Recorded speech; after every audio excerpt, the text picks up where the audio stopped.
Alhamdulillahilladzi arsala rasulahu bil huda wa dinil haqq liyudhhirahu 'ala ad-dini kullih wa kafa billahi shahida. Asyhadu an la ilaha illallah wahdahu la syarika lah wa asyhadu anna Muhammadan abduhu wa rasuluh. Allahumma shalli wa sallim ala Muhammadin wa ala alihi wa sahbihi wa man tabi'ahum bi ihsani ila yaumiddin. Amma ba'd, fa ya ayyuhal hadirun ittaqullaha haqqa tuqatih wa la tamutunna illa wa antum muslimun. A'udzu billahi minasy syaithanir rajim. Wa'tasimu bihablillahi jami'a wa la tafarraqu wadhkuru ni'matallahi 'alaikum idh kuntum a'da'an fa'alafa baina qulubikum fa asbahtum bi ni'matihi ikhwana wa kuntum 'ala shafa hukratin minan nar fa'anqadakum minha. Kadzalika yubayyinu Allahu lakum ayatihi la'allakum tahtadun. Shadaqallahul azim. Hadirin jamaah Jumat undangan Allah yang mengharapkan rahmat Allah, patut kita bersyukur kepada Allah. Hari ini Allah memberikan satu nikmat. Dengan nikmat yang diberikan kepada kita bisa memenuhi undangan Allah. Idza nudiya lis-sholati min yaumil jum'ah fas'au ila dzikrillah wa dzarul bai'. Jadi kita ikhlas meninggalkan semua aktivitas hanya untuk memenuhi undangan Allah. Undangan Allah adalah lebih tinggi, lebih terhormat, lebih mulia. Apabila ada agenda-agenda yang merupakan undangan dari rencana kerja kita, wajib ditinggalkannya. Fas'au ila dzikrillah, segera pergi kepada undangan Allah. Nah, kita hari ini hadir di tempat ini wajib bersyukur. Allah sudah menakdirkan kita termasuk orang yang segera memenuhi undangannya. Selaku khatib perlu menyampaikan wasiat bittaqwa. Pada kesempatan ini khatib wasiatkan untuk kita semuanya, wa'tasimu bihablillah. Ada kewajiban kita ini berpegang teguh kepada tali Allah. Tali Allah itu yang bisa menyelamatkan kita lepas dari kehinaan, lepas dari penindasan, akan terlepas dari segala belenggu-belenggu yang menghadapi menyongsong kehidupan kita di dunia maupun di akhirat. Di antaranya tali Allah yang pertama, bahwa kita hidup ini harus didasarkan kepada Islam.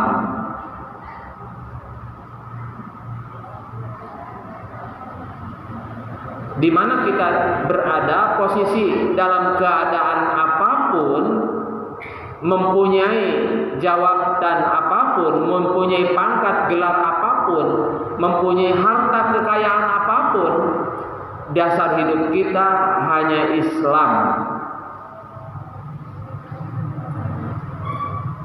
Mengambil selain Islam maka sudah lepas, sudah tidak percaya lagi kepada Allah, sudah tidak percaya lagi terhadap Islam, sudah mengabaikan lagi pedomannya Al-Quran dan Al-Hadis. Di dasar hidup kita ini hanya Islam, berpedoman kepada kehidupan kita ini pada Al-Quran dan Al-Hadis.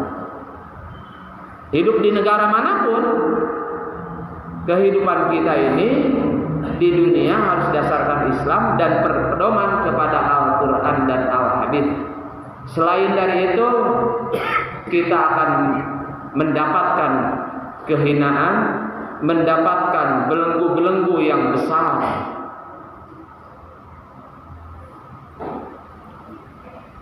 Yang ketiga, termasuk ikatan tali dari Allah ini, I'tisamillah ini, tugas hidup kita di dunia hanya untuk beribadah. Di mana kita berada? Beribadah.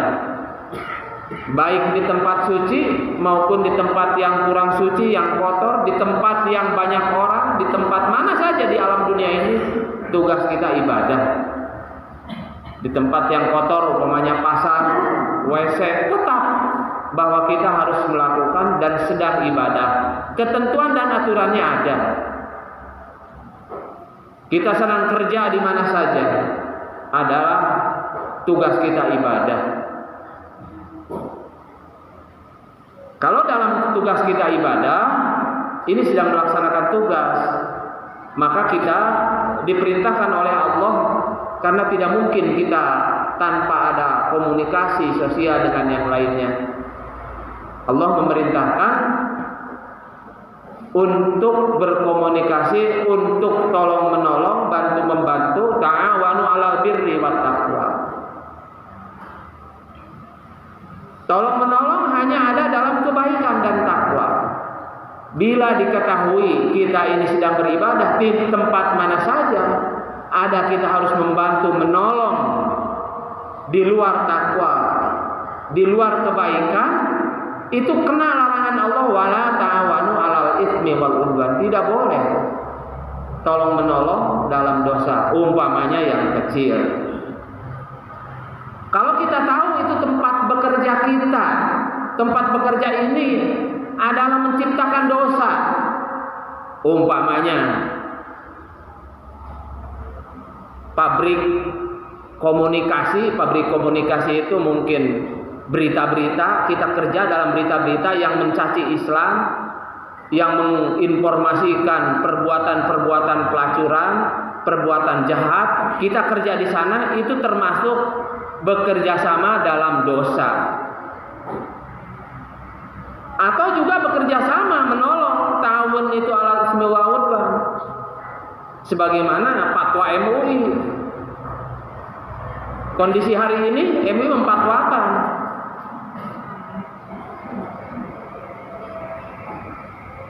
perdagangan, barang-barang yang dijual, pekerjaan, tempat-tempat yang menghasilkan dan hasilnya diperuntukkan untuk menghancurkan Palestina, upamakan peruntukan untuk kepentingan Israel untuk menghancurkan Palestina, keuntungan itu, maka MUI mengharamkan untuk ta'awun, tolong menolongnya. Sekalipun minuman itu halal, tetapi kita ada ta'awunnya, MUI itu bukan pada zatnya, niat kita menolongnya. Kalau tidak ada darurat, itu sudah dipatwakan ulama Indonesia, sepakat tidak ada yang menolak. Satu ulama pun di Indonesia tidak ada yang menolak.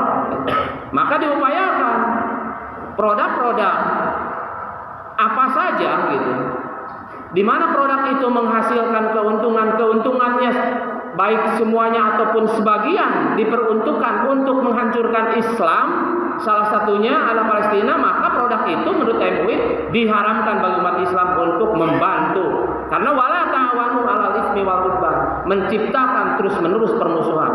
Kalau mereka sudah habis tenaganya, yaitu usaha kita, wallahu a'lam bishawab. Yang jelas kita berupaya, itu tidak ada yang menolak fatwa itu. Jadi haram membeli produk-produk buatan orang yang mau menghancurkan Islam. Baik pemerintah termasuk tidak meralat fatwa itu. Jadi kita selaku muslim laksanakan itu. Boikot walaupun tidak berhasil, nggak ada apa-apanya, bahwa niatan kita beribadah hidup di mana saja. Kemudian kalau ta'awanu 'alal birrinya wa taqwa, yang sepanjang tempat itu dan di mana saja ada untuk kebaikan, maka kita membantunya, kita kerja ada di dalamnya adalah ta'awanu 'alal bir. Banyak instansi-instansi yang dipatwakan oleh Majelis Ulama di Indonesia itu adalah produk haram, kita kerja di sana sama mendukung menciptakan produk yang haram. Hadirin jamaah Jumat, berikutnya fungsi hidup kita ini adalah wakil Allah khilafah, warisalah, dan pelanjut tugas Rasul. Mewakili Allah ya di muka bumi, memakmurkan, diarah kepada jalan yang benar. Jadi diarahkan segala sesuatu kepada kebaikan yang menciptakan manfaat, maslahat, yang menghilangkan madarat, yang menghilangkan kemunkaran. Mewakili Allah mengatur, menerapkan, mensosialisasikan, melaksanakan semua peraturan-peraturan yang ada, yang telah ditetapkan oleh Allah. Karena hanya peraturan yang dibuat ditetapkan oleh Allah lah yang bisa menyelamatkan alam ini. Kehancuran alam ini karena ulah tangan manusia yang menghindari ketentuan dari Allah. Sebagai risalah, lihat kita perjuangan Rasulullah itu bagaimana. Rasulullah 24 jam ibadah, kita juga sama. Mulai dari membina keluarga, dirinya sendiri, keluarga, tetangga, dan seluruh alam ini. Dibawa, disempurnakan yang pertamanya akhlak. Diutammima makarimal akhlak, untuk menyempurnakan akhlak dulu. Kalau hari ini kita perlu ucapkan bersyukur kepada Allah, sumber malapetaka dari sini hanya 500 meter tanah eksterminal Cilembang itu sudah diratakan. Itu sumber-sumber akhlak kebejadan moral, sumber-sumber ya fitnah, sumber-sumber dosa. Kalau kemarin ada orang Islam suka memasok barang ke sana, menciptakan dosa sama membantu, ada yang belinya. Dan alhamdulillah desakan para tokoh ulama di Kota Tasik mendesak Bupati Kabupaten Tasikmalaya untuk segera menghilangkan, karena itu tidak ada manfaatnya. Nah, itu alhamdulillah kita dorong. Jadi udah 10 hari, mungkin tugasnya kalau dalam peraturan daerah itu 14 hari harus selesai. Nah ini, jadi dari hari Senin sekarang ya sudah hari Jumat, itu harus sudah rata pada minggu depan itu. Hadirin jamaah Jumat, yang kelima, memang tujuan hidup kita itu mencari ridho Allah. Hadir ke sini kita yang dicari ridho Allah, kemana saja. Kalau mencari ridho Allah, tidak akan ada yang gondil, tidak ada yang merasa sakit hati. Kondisi apapun adalah karena kita sedang mencari ridho Allah. Barakallahu li wa lakum.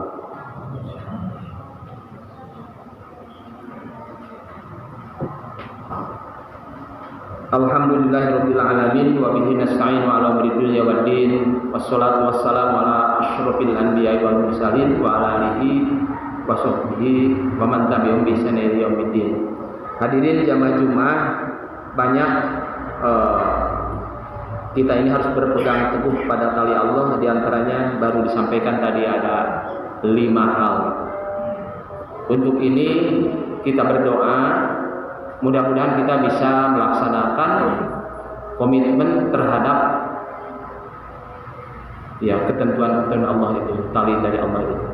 Untuk ini di khutbah yang kedua kita akan berdoa khususnya untuk diri kita semuanya, umumnya untuk umat Islam dan untuk alam semesta ini agar tetap lestari. Marilah kita berdoa, ikhlaskan hati kita, aminkan dalam hati saja doa ini. Allahumma sholli wa sallim. Ya Allah, kami yang berkumpul di masjid ini hanya mencari ridho-Mu ya Allah. Ya Allah, damaikanlah, sejahterakanlah Indonesia. Ya Allah, sadarkanlah para pimpinan-pimpinan yang sudah menyimpang dari ketentuan-ketentuan untuk menyelamatkan umatnya ya Allah. Ya Allah, sebentar lagi kami akan mencari pimpinan.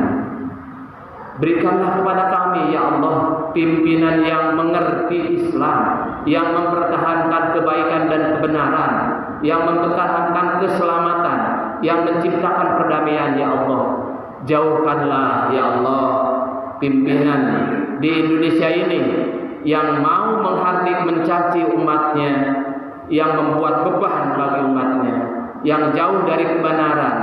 Ya Allah, kami yang hadir di tempat ini tentunya banyak dosa ya Allah, maafkanlah ya Allah. Ya Allah, maafkanlah kami ya Allah. Ya Allah, maafkanlah ya Allah kami dan teman-teman kami di mana saja yang beriman dan Islam.